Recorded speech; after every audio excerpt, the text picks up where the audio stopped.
eto na mga kababayan, presenting ang star witness ni Tamba ng Huwad Committee sa Kongreso mga kababayan. Andito na, nagkaharap na sila sa wakas mga kababayan ni dating Pangulong Digong at mainit po ang kanilang tagpo. Panoorin niyo po. Truth in this congressional inquiry, so that may help you. Itago na lang natin sa alias Estela. The oath has been administered, sir. Okay, thank Sige, you. umpisahan mo na, Trililing. Ang statement po na yon Go, na Trililing! peke po ang war on drugs Peke daw ang war on drugs, ni Pangulong Duterte Digong. noong nakaraang administrasyon. Ito po At ay mga kababayan, bunga ha? nung nakalap. Ang dami yung pinagsasabi ni Trililing. Alam niyo, paulit-ulit na lang mga kababayan at after niyan mga kababayan, nag-present siya ng kanyang spreadsheet So, mga ito po kababayan. Yung sabi niya dati, yung sa Excel, ginawa lang. Mga hindi mga documented mga kababayan na sila lang ang nag-type. Nakalap ko po ito noong 2016. Tapos sasagutin niya ni dating Pangulong Digong. Tingnan niyo mga kababayan, napaka-interesting. Tapos ito po ay Di ba? Tingnan niyo mga kababayan. Excel. Sila lang ang nag-type mga kababayan. Mayroon bang certified niyan sa bangko? Hindi. Sila lang ang nag-type talaga mga kababayan. Pakinggan nyo ang sagot ni dating Pangulong Duterte ha dito kay Trililing. Sige mga kababayan, bilyon-bilyon na ang pinagsasabi ni Trililing. Kaya naman ang sagot ni dating Pangulong Duterte. Ngayon, yung narration dito ni Ni Trililing alias Estela. Hindi ko kilala itong taong to. Got his name. Who you? The who? Your Honor, if there is an iota of truth. Ni Katiting na katotohanan. Iota lang, baski kunti lang. You can find out. May nilagay siya ng records. Now, I'm willing to execute an affidavit.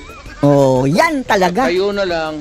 Yung mga back documents ha, totoong back documents. Summon the banks. Pursuant to my Summon the bank. Waiver. Kung may totoo lang maski isa, I will hang myself in front of you. Sige. You can summon, I will sign a waiver. Tapos kapag sinungaling yan si Trililing ha, he will lost all his credibility. Matagal na Okay, Quadcom.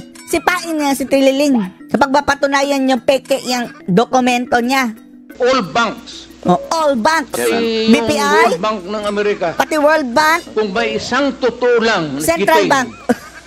I will resign and I will ask my daughter to si resign Sarah. and everybody in the family. Good. That is my guarantee. And I will hang myself. Hindi lang yan. Grabe. Talagang seryoso si Digong mga kababayan. Dahil, ganyan natawa na lang sila barbers mga kababayan. Congressman Paduano, sige, you and then Congressman Tevez and then I will allow you. Isipin nyo na lang mga kababayan, mga ulol na to mga kababayan, mga huwadkom. Naniwala doon sa papel ni Trillanes na saan ba niya nakuha? Wala pong perma mga kababayan na documented na talagang sa bangko iyon. Tinipe na yun kung sino-sino. You, Senator Trillanes, after the two members have spoken. Yes, Congressman Paduano. Thank you, Chairman, with the indulgence of Congressman Tevez. Ano to? Contempt by contempt. Contempt pa na naman si Duterte sa sinabi niyang hang. Baka ikaw ang hahang, ang unggoy ka. Presented dong yung mga bank accounts. May I ask this good former senator, how did you acquire this? Mabuti naman at tinanong mo yan Karaps. Paduano.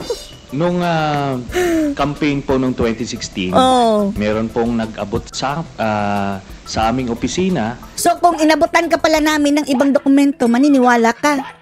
Trililing. Kung sino-sinong nag-abot mga kababayan, naniwala. Na ang pangalan po niya ay Joseph De Mesa, in-identify niya. At saka hindi pa nga niya kilala mga kababayan. Naniwala agad. So sinabi niya, meron siyang mga dokumento na pwede namin tignan. Joseph De Mesa, tapos malamang siya lang din yan mga kababayan. So, kampanya po yon. Hindi po namin nabigyan ng atensyon until siguro a few weeks after, nakita ko po, yun pong... nakita niya, pwede ko itong gamitin pang propaganda. Nando doon, iba't ibang accounts. Then, kung mga idiot na mga quad ko, mga kababayan, maniniwala dito kay Trillanes. papel, spreadsheet. Walang perma ng bangko. Maniniwala kayo dyan. Pareho kayong mga loko-loko. namin, binalidate po namin kung totoo yun, no? So, may mga Saan ang validation mo?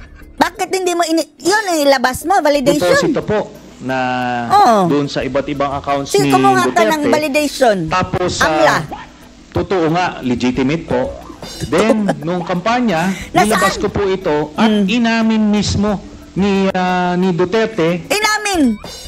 Sinabi na ni katiting na katotohanan dyan bibitayin niya kanyang sarili. Totoo daw kasi una, dinideny po nung kanyang spokesman, but Kumuha ng ebidensya sa bunganga ni PRRD na naman mga kababayan. eventually, nung na-corner na siya, inamin niya. No? Na-corner! Tapos, hinamon din niya po kami na magbibigay din siya ng waiver. It's the very same bill na sinasabi ngayon, again, may waiver na ngayon.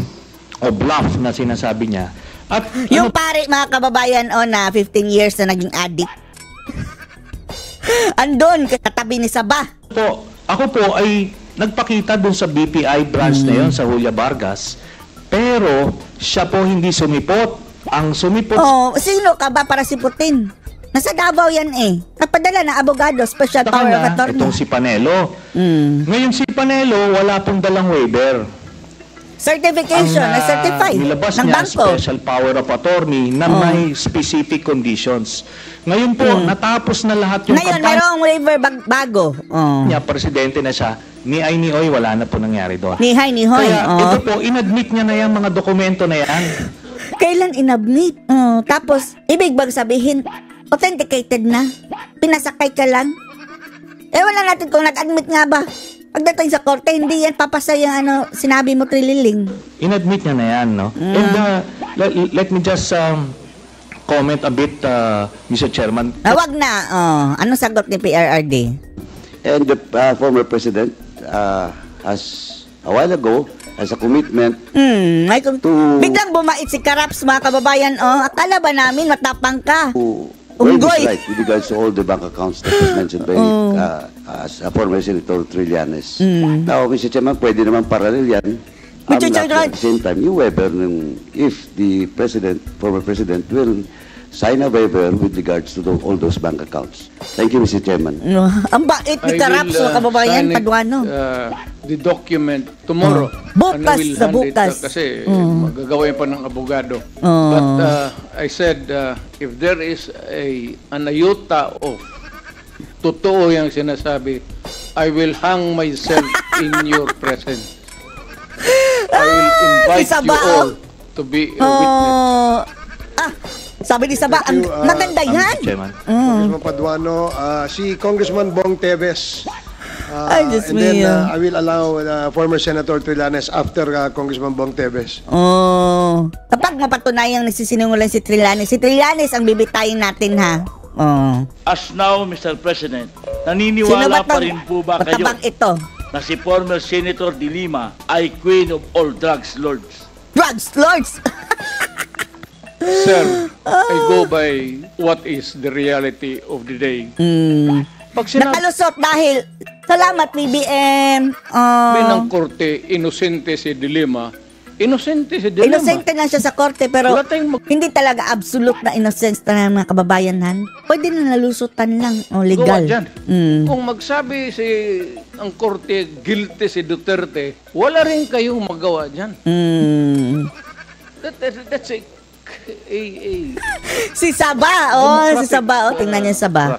Akusa kay former Senator De Lima na siya ay isa sa mga queen ng Saba Queen! drug lord. Sir, saan mo narinig yan? Bigyan mo ako ng kopya. Saan ko narinig? Saan mo narinig? A recording or a newspaper